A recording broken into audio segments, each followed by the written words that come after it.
yarn over, draw that loop out. In this video, I'm going to show you how to join with a slip stitch. I do the joining with a slip stitch two ways. I do it either joining from the front or I join from the back, and I will show you both ways of doing it. In some patterns I've written, I have you join from the back because it just works out better.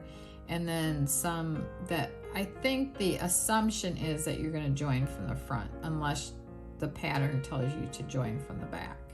So I'll start with joining from the front, and you start with a long end on your slip knot, and you make a loop like this, and the top strand, you fold that kind of like across. It looks like a pretzel. You pull that back strand forward and it creates a knot on one side.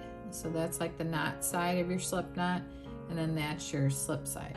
So you tighten the knot side right here on the top, and then you pull the slip side so it's a more reasonable loop, and you want it to be a little bit close to your hook but not that big. So like that, it should just float.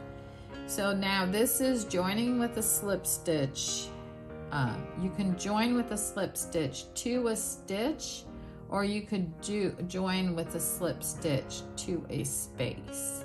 So to join with a slip stitch to the space, I would just insert my hook into the space like this. I would, see, I have my pinchers right here on the work, and I have my finger out like that, and I'm going to yarn over like this. I'm going to turn the head of my hook down and bring that strand out of the space like that, and then I'm going to bring that loop through the loop that's on my hook like that, and that's joining with a slip stitch. And then I typically tighten that slip knot all the way like that. And then most of the time they have you in a direction, they'll say chain 3 or, you know, whatever. So that's how you join with a slip stitch into the space. Let me do that one more time. I'm gonna make a slip knot like this. Put that on my hook. I'm gonna insert my hook into the space like this, yarn over, bring that loop out like that, and then I move my pinchers so I have some control over the stitches, and then I'm gonna bring that through the loop on my hook, and then I'm gonna tighten that slip knot like that. So that's how you join with a slip stitch to a space. Now, if you join with a slip stitch, you start with a slip knot again.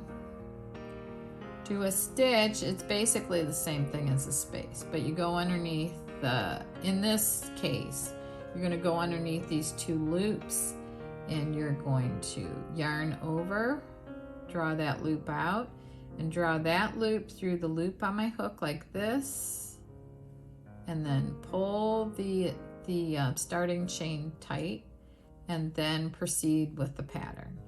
Now the other way is to join with a slip stitch coming in from the back. So to do that, I'm going to pull this slip knot out.